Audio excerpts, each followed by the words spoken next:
All right. Good afternoon, everyone. It's a pleasure to see all of you here today. We're going to go ahead and get started.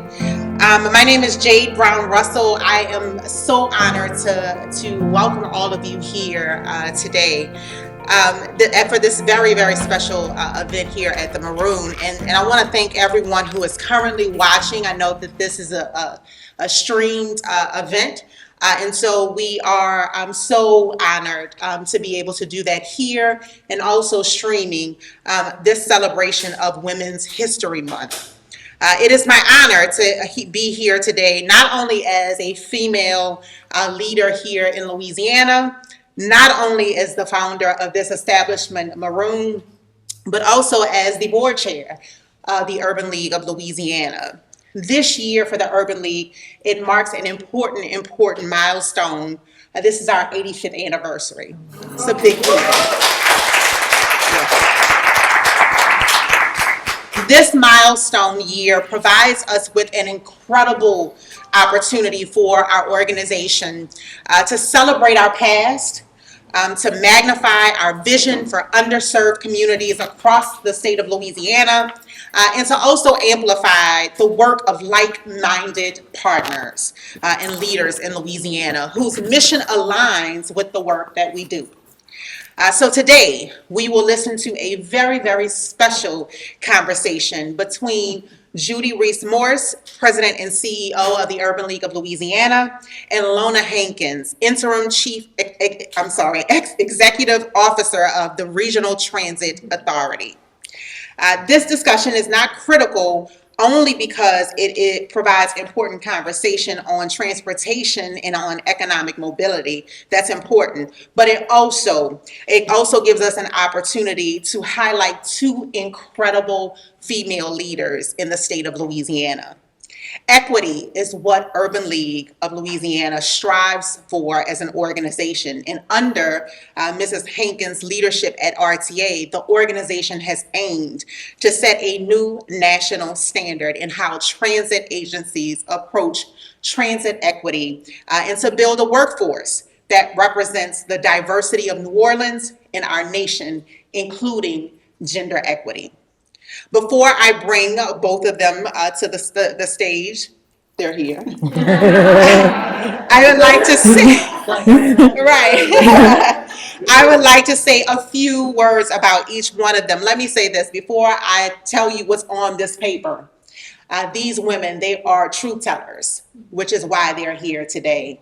But they are also personally accountability partners for me. And so this is really, really a blessing for me to be able to introduce them today. Judy Reese Morse serves as President and CEO of the Urban League of Louisiana. And of course, y'all know that. She is former deputy mayor for the city of New Orleans. Ms. Morse has served at all three levels of government, working early in her career in Washington, on Capitol Hill for Congresswoman Lindy Boggs. She would later work in the Louisiana Lieutenant Governor's office as chief of staff for Ms. Landrieu, and then as a deputy mayor in the Landrieu administration. During her time in Washington, Judy worked at National Public Radio as Director of New Audience Development and Director of Corporate Communications. Prior to her time at NPR, she worked at WWL TV, New Orleans, gaining experience in production and management. Lona Hankins serves as the Regional Transit Authority's Interim Chief Executive Officer. Previously, she served as the RTA's Chief of Infrastructure and Long-Term Planning. In that position, Ms. Hankins oversaw the development and execution of capital assets and the implementation of infrastructure improvement projects across all modes of the authority's transit operations and administration. In over 30 years of work experience in the industrial and public sector, Ms. Hankins has spearheaded the rebuilding of New Orleans schools during the aftermath of Hurricane Katrina, and served as the Director of Major Capital Projects for the Recovery School District, RSD, where she completed over $2 billion, B with a billion, in projects across 40 school campuses for the children of New Orleans. It is my pleasure, my blessing, to have both of these incredible and powerful female leaders and women of color here today and representing not only our city, our state, and our nation. I am honored to kick off the Urban League's Women's History Month because this is what history actually looks like. Yes. Ladies and gentlemen, I present to you Judy Reese Morse, Ms. Lona Hankins.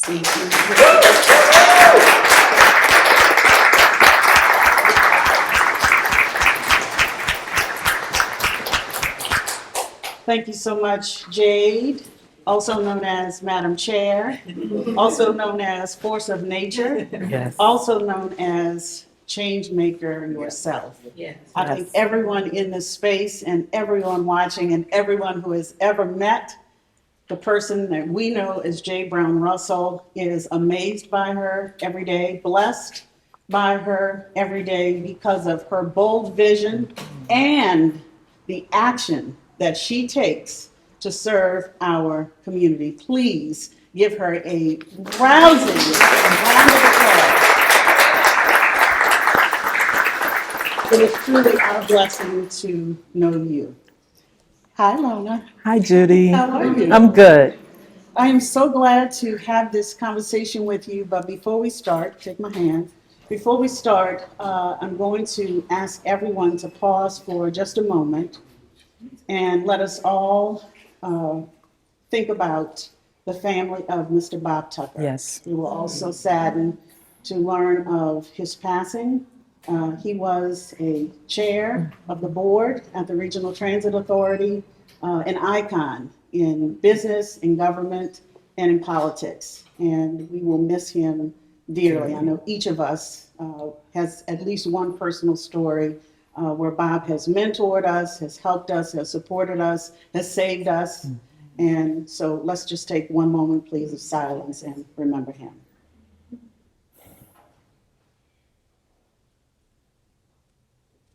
Thank you very much.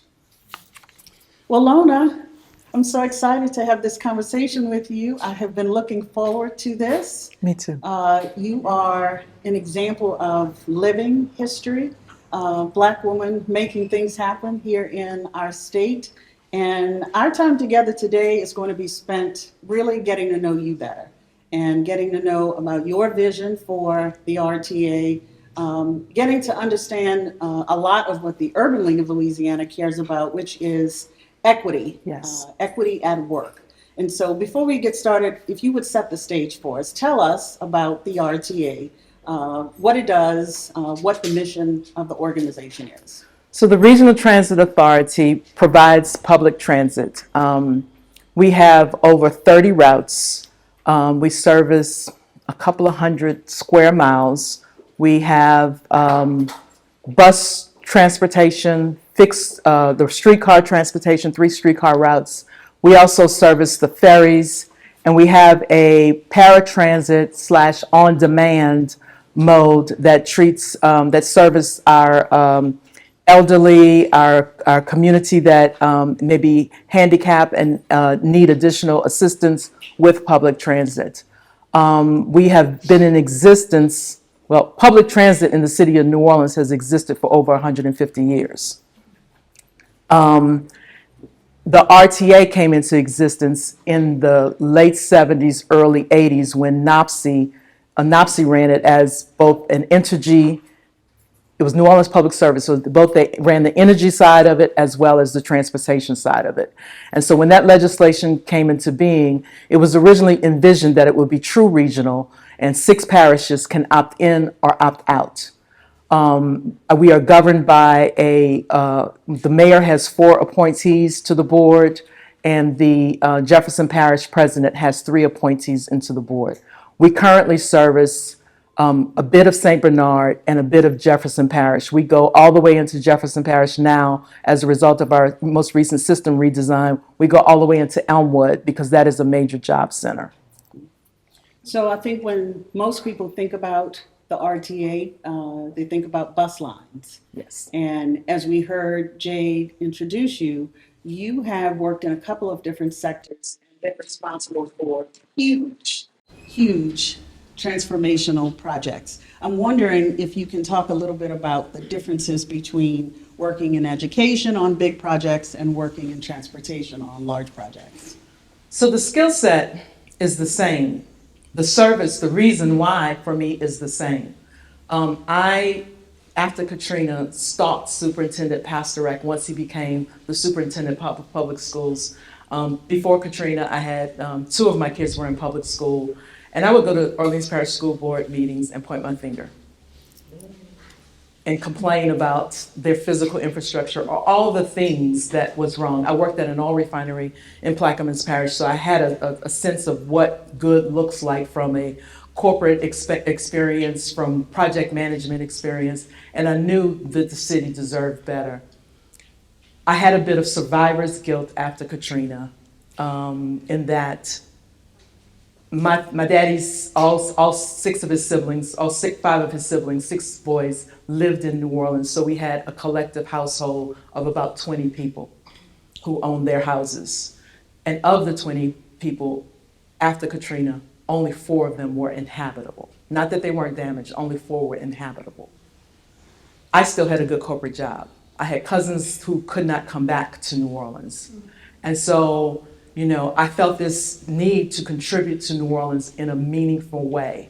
And so I remember the moment when I sat in an engineer's office in Baton Rouge and said, once I get the refinery back up and running, because I had an obligation, because that refinery really took care of their employees. They gave us a stipend and extra hazard duty pay to come back to work. So I felt an obligation, but I knew once I had gotten the refinery back up and running, I needed to come and contribute to the city. If y'all remember the year of 2005 and the things that were going on in our city, right? It just felt like this thing was about to explode. And I felt like never, ever, ever, ever, ever on my watch would I sit back and not be a part of the solution. And so when I say I stalked Superintendent Pastorek, if y'all remember 2006, the articles about, the hot lunches, the lack of hot lunches, the lack of clean bathrooms, and all those problems existed before Katrina. So let's just be real clear. The trying to get the mobile campuses up, the temporary campuses up, and every time a newspaper article would come out, I'd send him an email, because he had originally, I met with him in March and thought I'd be hired by April, and I didn't get hired until September. So I'd send him an email all through the summer saying, Coach, put me in, I can help. I don't know what I can do, but I can help, right? And so when I walked in the door of the RSD, and the reason I wanted to help, because again, I never wanted, when I chose the school for my daughter, after I evaluated academics, I looked at the bathrooms. And my daughter got into 3 of the best elementary schools in 1998. Baby Ben was on the West Bank in the old Schwartz building underneath the bridge. I walked into that bathroom and thought, there's no way my baby can go here. Because you looked up and the ceiling was peeling. There were stalls without doors, stalls without commodes, and I couldn't see my 5-year-old having to do that, nor any other 5-year-old, right? And so that's when I started really thinking about what the buildings look like, and are they thriving for our babies and our teachers. I mean, the teachers have so much on their back, at least give them a working environment that is conducive for them. Then fast forward, I left transit and was recruited by HNTB to come help with a program they thought they were going to pursue on behalf of the city, and the city's roads program. That did not pan out, and I was going to both Sewage and Water Board meetings as well as RTA meetings, and building up and understanding almost like not really, I want to call it a salesperson, but understanding what the needs of those agencies were and figuring out how that firm could plug in. And sitting at the RTA meetings, it was like almost heartbreaking hearing the stories. The one story that stands out in my mind is this young man who said he lived in Michoud and needed to get to somewhere in Metairie. And he was on probation, and I didn't know if it meant probation in the penal system or probation for his job. Mm-hmm. And he said he needed to get up at 4 in the morning to get to work at 8. And I had just completed a triathlon, a half Ironman, which is like a 56-mile bike ride. It's a couple of other events, but the bike ride was 56 miles. And I thought to myself, oh my God, I can ride my bike from Michoud to Metairie faster than this person can catch the bus. So when the opportunity came to the RTA, and I had the conversation with the then CEO, and I told him all the reasons, the reasons that was wrong with his job description, and he said, well, if I could solve those problems, do you know anybody that'd be interested? And then it was like, oh crap. And my thoughts were, you've just built all these beautiful buildings for the children, but mama still can't read, or daddy still can't read to their baby because they stuck in public transit.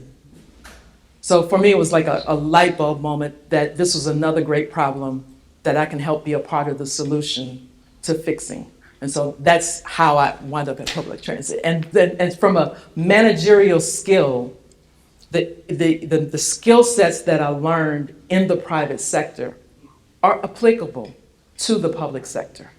I remember sitting with FEMA, besides across from FEMA when I was at the Recovery School District, and pressing them to make sure that they were moving their part of the ball as rapidly as possible. And they were like, well, why are you questioning our internal process? Because it affects my babies. And you're holding up something that should take 3 days, and you're taking 10 days, affects me building schools for my babies and getting them out of the modulars as quickly as possible. And so I think from a managerial perspective, that skill set is transferable. And then my why apparently is transferable. Yes. Well, you have touched on a number of things that I want to push you on a little bit more. Let's start at the end. So the idea that someone who is supposed to be a partner with FEMA would ask you why you're asking questions about their process, when in any really strong partnership that I'm aware of, that is a given. Partners, real partners, Right. are supposed to be able to do that. Do you think that that had anything to do with the fact that you were a woman and a Black woman? I think it was some of that, but I think more importantly, it was the nature of FEMA at that moment. They were bringing in, they had contract workforce, and I think by the contract laws, every 6 months, they got to change somebody out. And the people that they brought in 2006 weren't necessarily qualified in buildings or constructions, right? I mean, we've heard the horror stories from our personal homes of what the FEMA, bringing a hairdresser to come inspect roofs.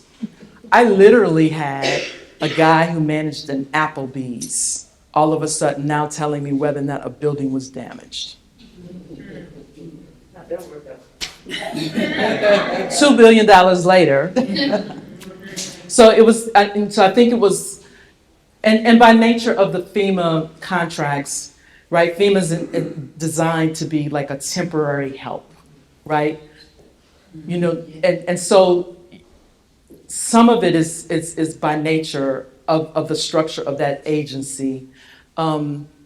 And then, New Orleans was a little bit at fault in that we were well underinsured.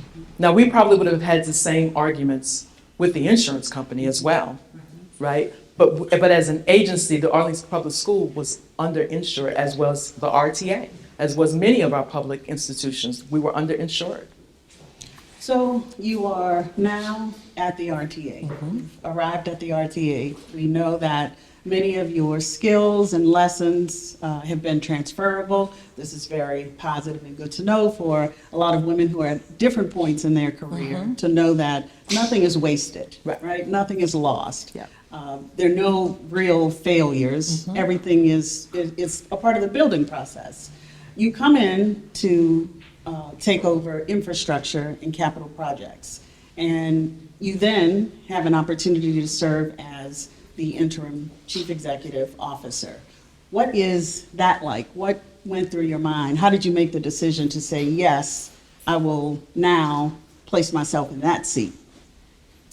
So the RTA did this conversion from a privately run company that was managed by a volunteer board. So a privately for-profit company that was managed from 2008 to 2019 by a volunteer board.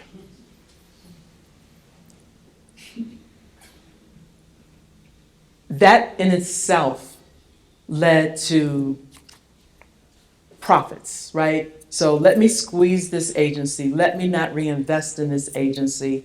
Let me not do all the bus procurements that's needed on a timely basis, preventative maintenance that's needed at your facilities, investing in your employees for training and development, writing down work processes. So in 2019, as we started to do this conversion, I started asking some tough questions. And then recognizing that in some ways the problem was simple to solve, right? Just let's take a moment and hire some consultants and let's write down the work processes. Let's train our employees. Some of the problems are cultural, right? I've done this job for 40 years. Here you come, trying to tell me some newfangled way to do it.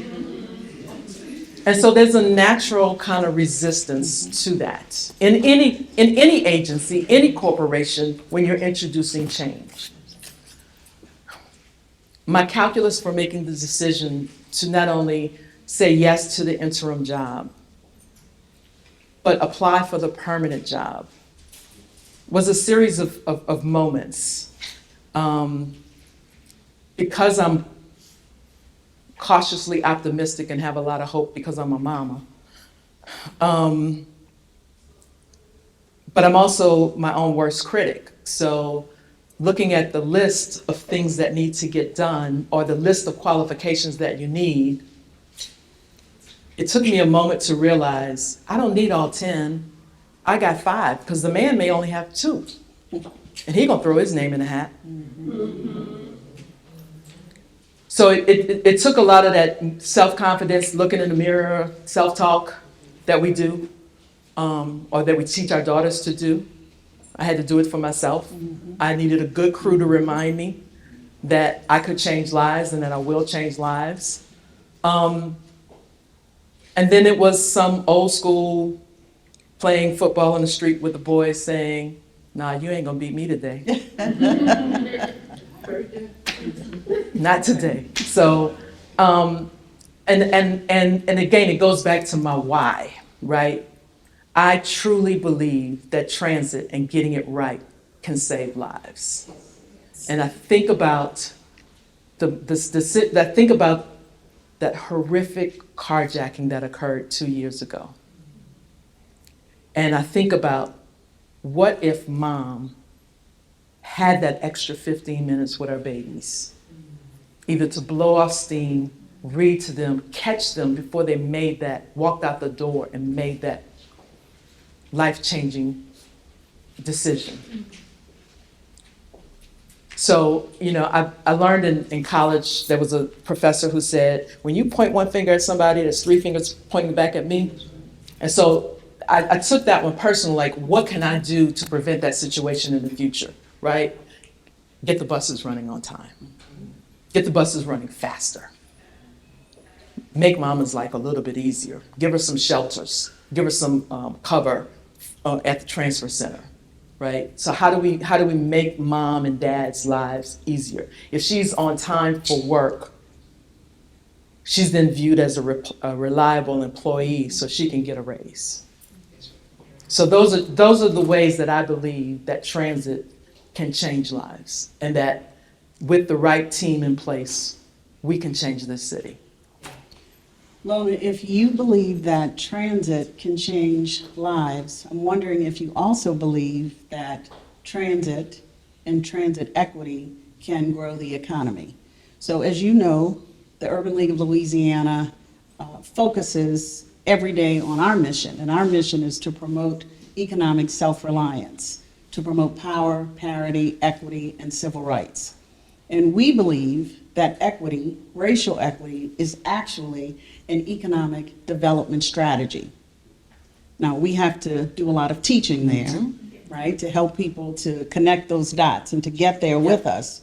But we are very, very clear. All the facts are on our side. We know that when you close gaps, when you address disparities, you actually create something that is better for everyone. Yep. And the economy gets stronger. So I'd love to hear your thoughts about what the term transit equity means to you and how you're thinking about that as it relates to the RTA. So a couple of things. If we think about where our housing is now, the affordable housing, New Orleans East, the West Bank, Metairie are out in Jefferson Parish because people can't live in the center of our city. How do they get there? They need transit, transportation. So if we had a reliable and very efficient transit system, the cost of the transportation is $700 a year, $45 a month for a monthly bus pass. The cost to buy a vehicle and pay your car note, right, on an annual basis is somewhere between $10,000 and $15,000 a year.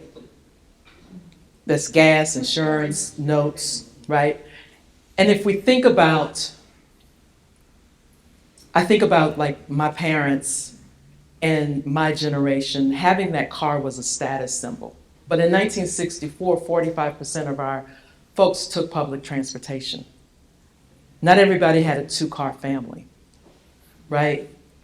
And because of some redlining issues, right, we could buy a car. So we bought Cadillacs, we bought Oldsmobiles, we bought, Lincolns, because that was how we showed our wealth. But this younger generation and the cost of housing, the cost of buying a house, imagine what they could do if they had that $10,000 to $15,000 in their pockets, because our transportation is reliable and they could navigate having one car and get to where they needed to get to. Get to Nunez Community College to take that, welding or process technician class, and then get to, because we're gonna have really good commuter rail, I can get a job upriver in one of the chemical plants, right? I had a conversation with educators a few years ago, and we were talking about the CTE Center, and with my process background, I was like, oh, we need to do instrument tech, we need to do process technicians, and they were like, well, the kids don't have a car, we can't get them to their jobs. I was like, wait, what? Couple of solutions, right? If not the transit center, you then now have, they've got this certification, we can make a deal with Hope Credit Union and fund their cars. I mean, there were many solutions other than saying we're not going to teach this opportunity class because of this transportation issue. The other thing when I think about equity is who we do business with and how we do business, right? One of the things I'm most proud of is the work we did at the school rebuilding program. It was not easy, we had lots of pressure, but we were able to consistently hit 20 to 30, and in some cases, 40% DBE participation throughout the entire project, be it the professional service or construction.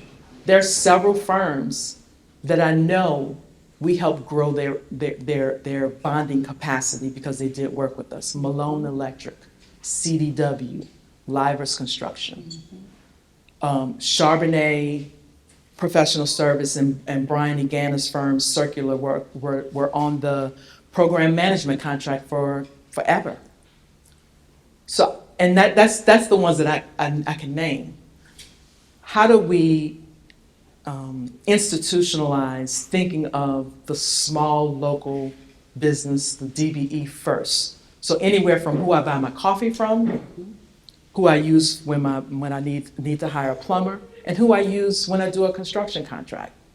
The other thing I'm thinking through is as we start to do these big projects and hire professional consultants, there's a scoring criteria we can create, but can I give them extra points if they partner with a Dillard or Southern and create a pipeline for those college students, for the engineering students, the planners, the communications students, the marketing students, all the things we need. So I can, rank you but, oh, you're gonna partner with these three institutions, or, another, institution, here's extra. As well as, so again, with my refining background, return on investments is always an analysis. But is there a return on equity or return on community benefits as we are scoring and evaluating our criteria?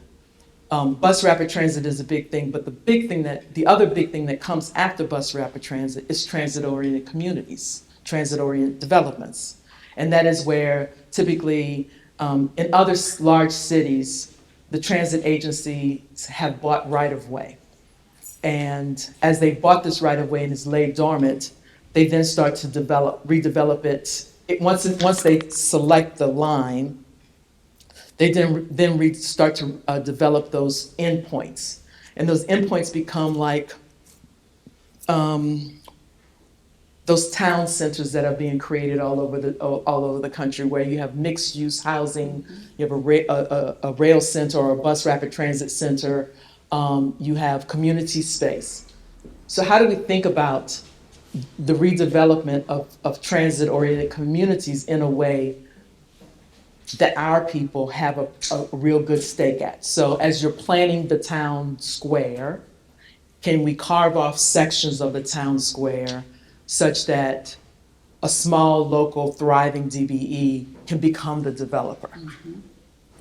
And then create not only affordable housing, but affordable leasing space such that the Jamaican cuisine can now afford, or my kids are fashion, so the sneaker hub can now afford to have his sneaker shop in that location. If you had said anything other than a sneaker, I was going to ask you to leave. You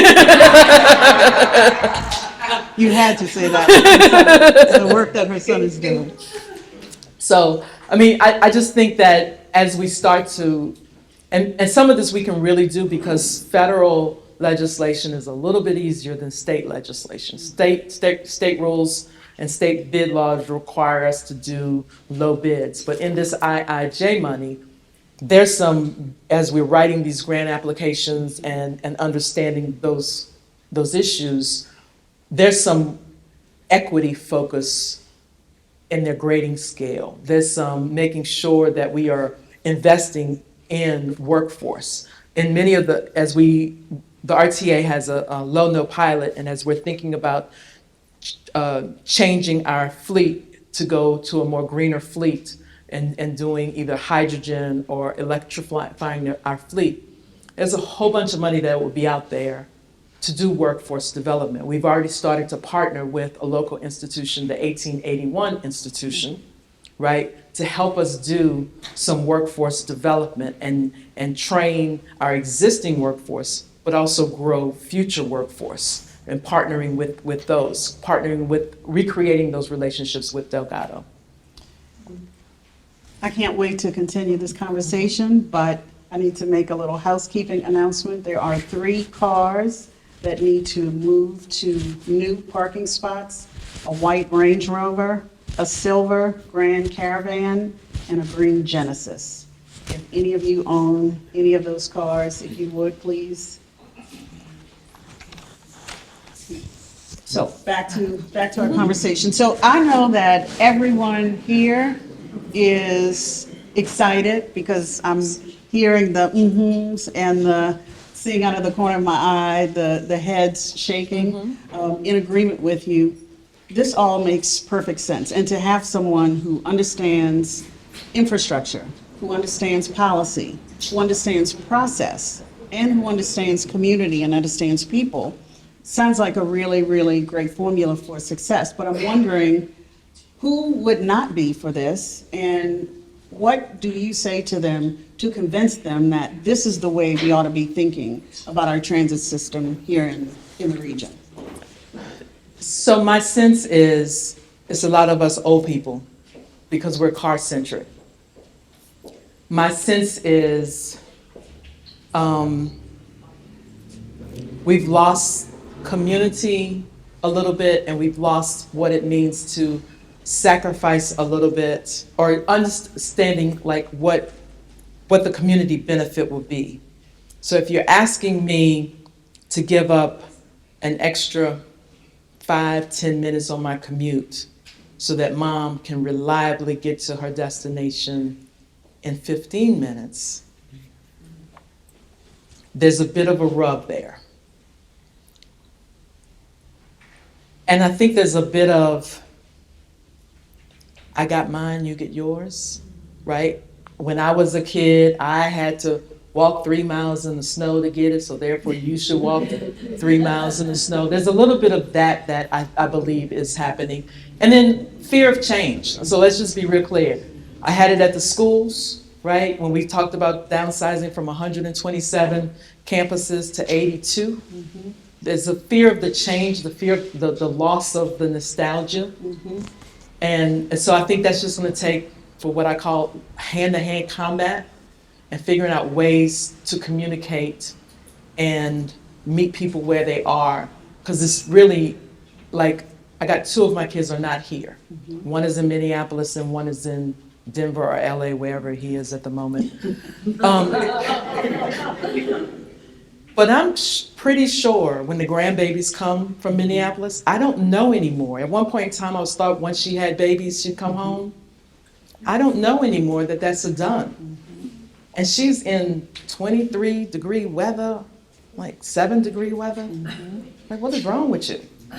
But her quality of life is so much better in Minneapolis.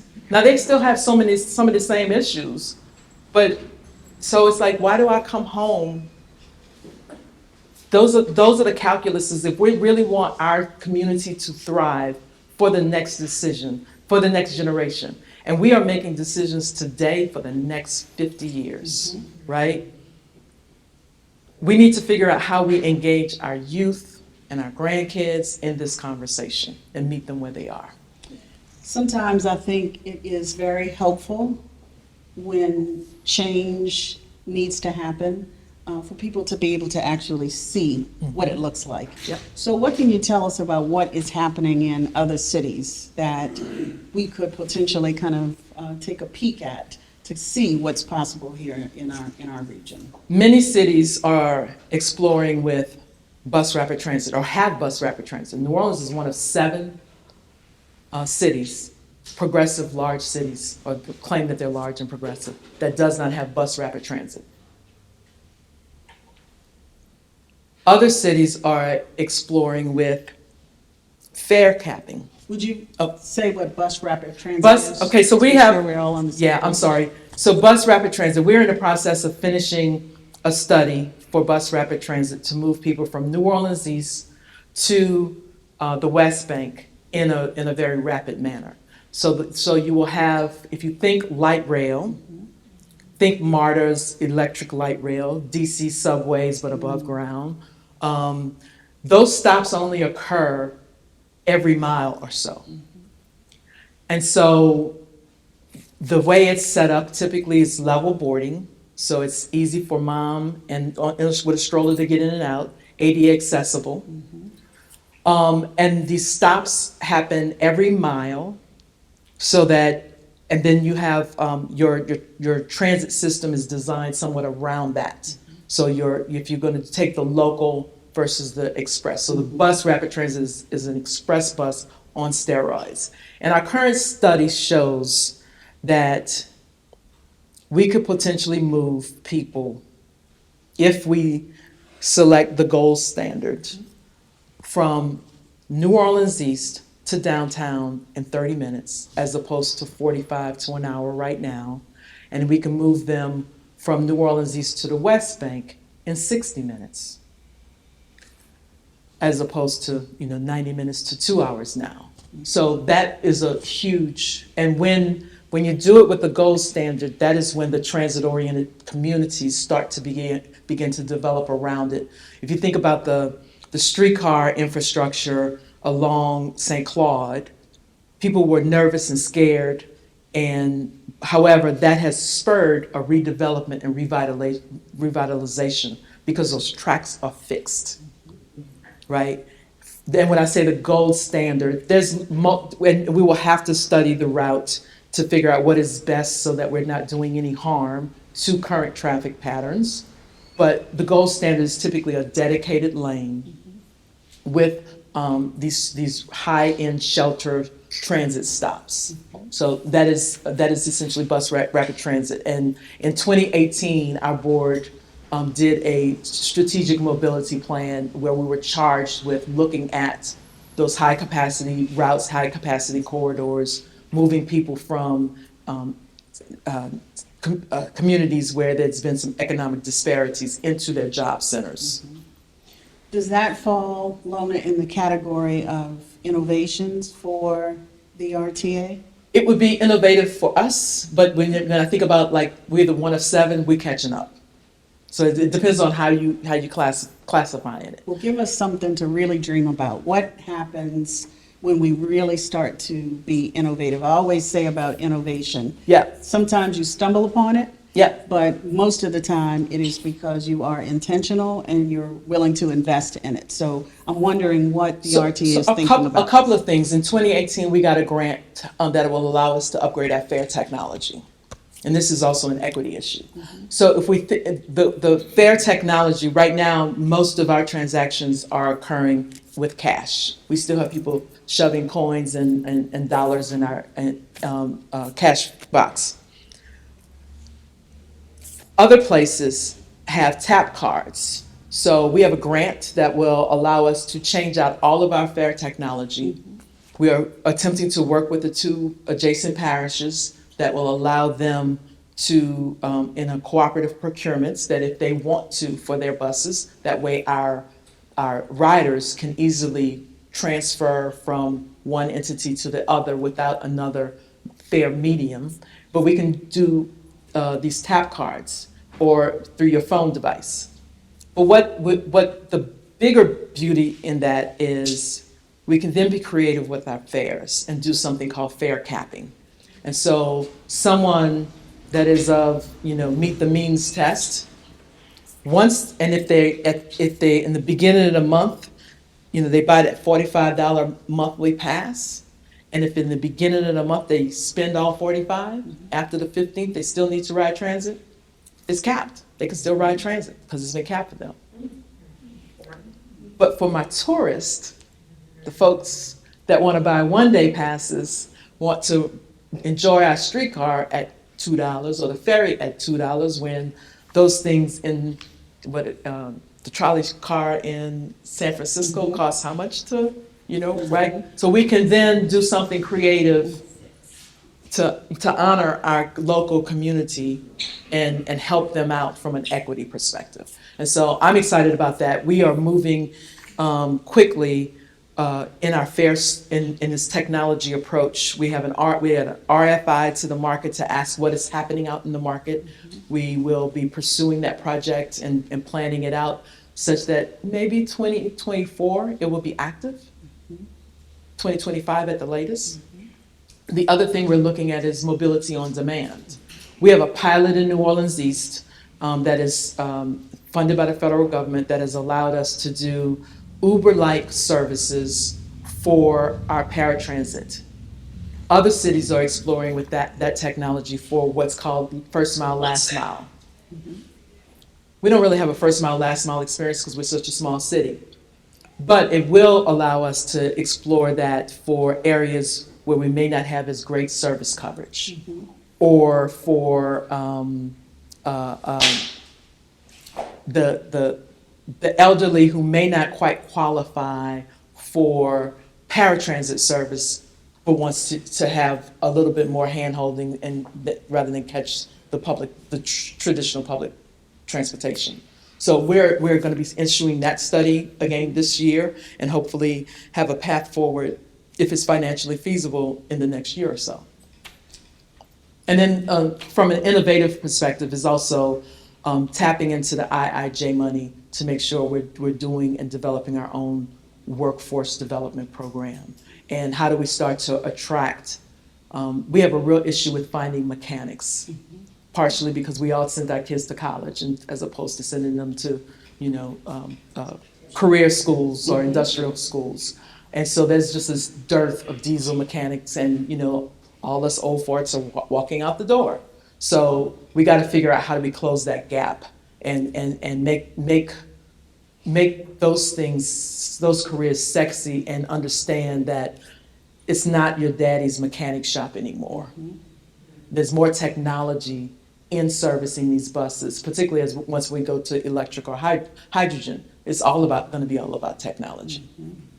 And so on that topic of technology, it is something that we all have to really accept at this point.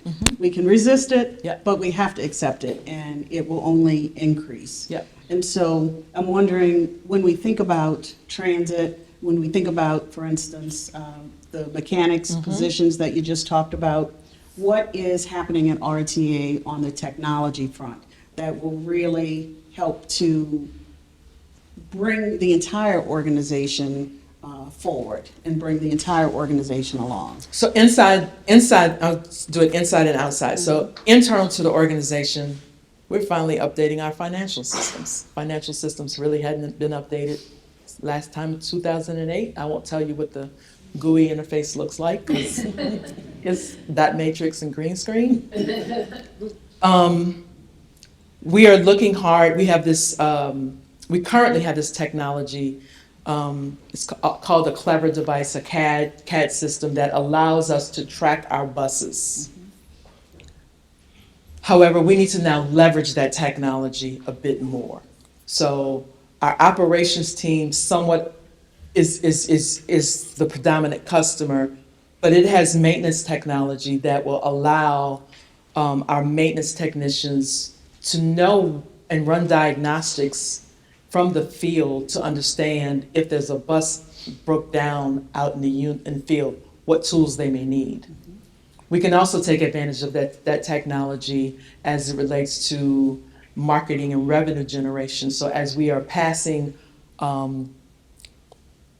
Popeyes, and if Popeyes has the chicken sale, we can say, Popeyes is up next. Go get your Popeyes, $10.99, right? So that when mom's getting off at the stop and she's got to bring food, there it is, right? So I think there's an opportunity to leverage some of the existing technologies. The other thing that I would like to see us do a little bit more is we belong to the American Public Transportation Transit Agency, APTA. It's the trade association that involves not only transit agencies, but the people that provide services to the transit agencies. For us to leverage that agency a little bit more, or that entity a little bit more, and do peer reviews. There's an agency in Flint, Michigan that has concierge service for their paratransit riders. And that is all pretty much funded by the insurance companies and the doctor's office. And so what happens is, Ms. Jones is leaving the doctor's office and she's making her next appointment. They also make the appointment with the paratransit from the doctor's office to pick her up. And so just thinking, there's a lot of things that are happening out in the industry, and trying to make sure we are, as an agency, constantly challenging ourselves and I use the term continuous improvement, right? How do we continually look at our work processes, our systems, what tools we're using to leverage it further? We're going to be instituting an app here pretty soon, See Something, Say Something. So it has a security issue, right? If there's a security challenge happening on the bus, but it also can be something where our riders say, that stop is nasty. Can you come do something about that? The other thing we're doing, and I'm really focused on, is, again, the infrastructure for our community. If we have been a transit agency for as long as we have been, and we have over 2,000 stops, but yet less than 150 shelters, and are those shelters located in the right locations? So how do we quickly get shelters out? How do we prioritize the shelters that are adjacent to a school, an old folks home, a hospital, a library, right? Where we know people need to get in out of the weather. I can't speak enough about how excited I am that we're finally going to be designing this downtown transit center to get our people in out of the weather. When we were picking the location at Canal and Basin, I was talking to a young man who worked at City Hall, and he said, my mom and daddy met at that bus stop. He was younger than me, so, you know, I don't know if his mom was my age, but I do remember that bus stop being like the stop, right? I went to Dominican, and the one time I rode the bus all the way out to New Orleans East, I went to that stop, and there was St. Aug boys, there was Mac 35 boys, right? So that was like the stop. Talking about Broad and St. Bernard, that was the stop. That one too, but this was at Canal and Basin where that uptown downtown transfer happens, right? And so, in my opinion, to be able to build a really nice environment for our people, to honor our culture, create an incubator space that allows for, again, small business. I make candles, so let me have a cart to sell my candle wares in that space. But also to work with Damon Burns at FANO on his Green Bonds initiative, so that if I create it, do some additional solar panels or utility panels during a storm, it becomes a safe haven. So I can come in and charge my phone. I can come in and get out of the elements. And if we can do it right, maybe we can create a little microgrid and help the area around us. So when I think of innovation, it's about understanding what others are doing across the country, but also understanding what we need here, right? Our resiliency issues. We used our buses in Ida as cooling buses. And that was the first time I think we had done that. And so, that was also an enlightening experience, because shortly thereafter, everybody said, we're going to electric vehicles. Like, hold up. Don't know that we can do that. We might be able to do hybrids, but please don't rush me into electric vehicles just for the sake of doing electric vehicles until we understand what that looks like. And so, those are the types of things we're considering. We really appreciate hearing the deliberate nature that you use to make decisions. And so as I think back about what I've heard you say today, and then as I think back about what I know about you and your career, it is Women's History Month, so let's spend just a few minutes talking about some of the lessons and the skills that are tried and true for you. What has stuck over the years that you would say, this is what makes me, me, and this is what I would recommend to someone else? A couple of things. Okay. I like to move with a sense of urgency, particularly when I'm working on public good.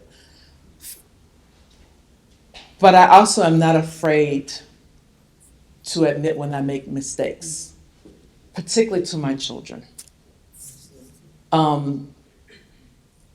Raising kids, particularly my middle child, bless his little heart,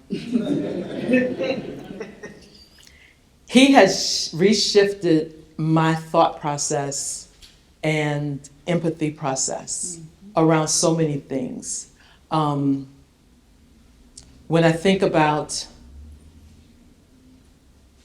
again, transit and decisions that we have to make, I think about the young man who has a choice of going to the underground economy or getting up and going to school. And that bus being late, the professor not showing up,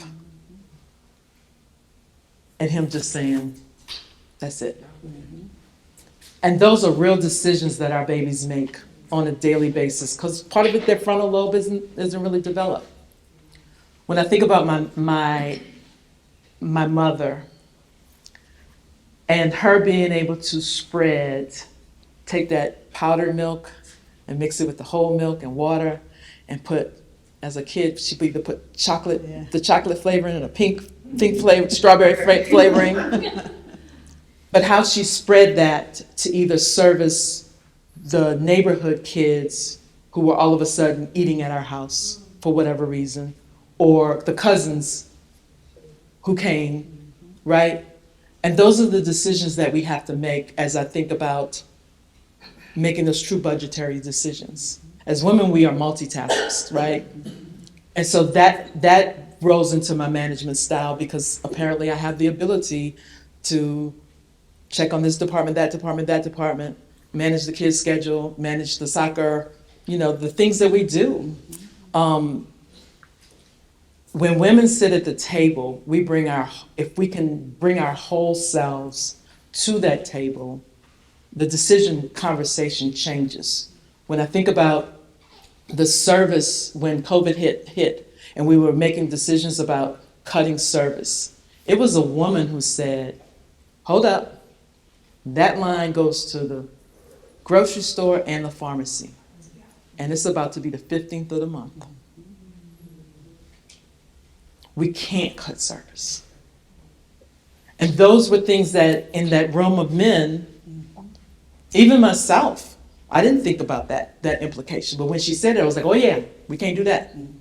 Right? And then, so I think as women coming to the table, and it's a skill that comes with time, to be bold enough to show up as your authentic self, as opposed to, and a part of it is age, right? And my mother used to say, the older I get, the bolder she gets. I can't envision that woman being any more bolder. She was always bold. It's like, you mean the older? And so, but I know that I am her, because the older I get, the bolder I get. And maybe because the bills are paid and, I'm at a point where it's like, okay, let's go. When you think about who inspires you, who comes to mind, past and present? So I'm gonna give you past first. Okay. My shero has to be Harriet Tubman. Mm-hmm. My first Indian suit was Harriet Tubman for all the reasons. But I think about the women who were prominent when we were kids, mm-hmm. Dorothy Mae Taylor, mm-hmm. Diana Bourgeois. Mm-hmm. I didn't know what they did other than that they were always on TV, mm-hmm. and making their voices heard. Thelma French is one that comes to mind. Mm-hmm. But I also take from young people. Mm-hmm. Dr. Ashanta Wyatt and her unapologetic love for Black children. Mm-hmm. She comes to mind all the time. And I wish I could just be as bold as she is sometimes. The work that Adrinda Kelly and Stevie Ellum are doing to lift Black educators and support Black educators. Dominique Johnson at Daughters Beyond Incarceration, and the work that she's creating to lift the daughters' voices and do criminal justice reform. Now, I have to admit, I'm on both of those women's boards, and so I love them to death. That's okay. You can still call them out. My daughter, mm-hmm. in Minneapolis, she's the interim director of a nonprofit legal justice center. But her work started with restorative justice in schools. Mm-hmm. So she had a contract with the school system to come in and do restorative justice for the kids who are having disciplinary issues. And her ability to hold the adults accountable. Not that's just a child, but because the adult didn't change their behavior, you put this child at risk. And to hold that child's voice ahead. So those are some of the sheroes that I have. What, Lona, is your vision for the Regional Transit Authority?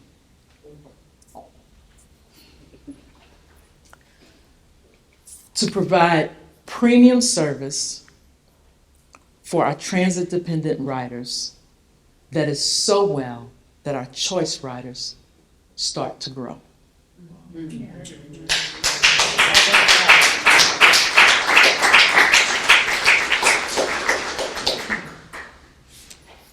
And to make it regional, right? So that we dip more into St. Bernard and we dip more into Jefferson. Now that, let's be real clear. I'm really clear that that's going to take some work.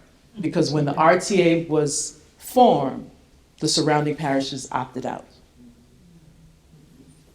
But if we're going to really make economic change in this city, in this region, we have to start eliminating the lines and have a sense of urgency about it and communicate that what we've done in the past is not working. And be bold enough to try something different. And if it fails, try something again. The brother, Mr. Crump, said the other night on the BET Award, he said, we have to fight for our children till hell freezes over. And when it freezes over, get ready to fight on the ice. I took that message to heart. So, and again, what I do has always been grounded in the child. Years ago, I fought for Lusher to have a high school. Not so much for my kids, because I knew my kids could probably get into anywhere. But my daughter had some friends who were being raised by grandma, who, if they left the nurturing environment, what I thought at that time, right? The nurturing environment of Lusher, and was thrown into a fourche at that time, would that kid survive? And so it's never about my kids, it's about our kids, and how do we rebuild the village that we've lost through all the things, right? Katrina, parents, crack epidemic, drug epidemic, all the failure of our education system, the failure of true economic upliftment, the fact that, I think I asked Andronika, it costs $21 per hour to pay for housing, a 2-bedroom apartment. $21.90 something, so almost $22 to pay for housing. And minimum wage is still what it is. And so many of our people have to work 2 or 3 jobs just to pay for housing. And so I think it is fitting that the final question of our conversation be, what is your vision for the people of New Orleans?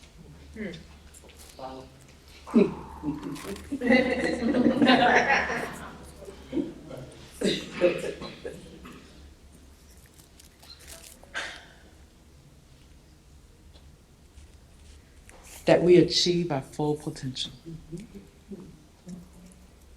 That we become a little bit less about me and then a little bit more about us. Just a little bit. Just a little bit. And that we figure out how we start to work together.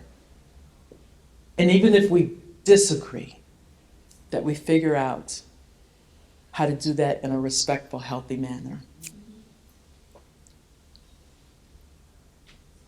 for our babies, because they're watching, and they feel it. That parable that says, there's an African parable that says the child will burn the village down to feel its warmth. That's a lot of what's happening today. They haven't felt our warmth. Ladies and gentlemen, Lona Hankins.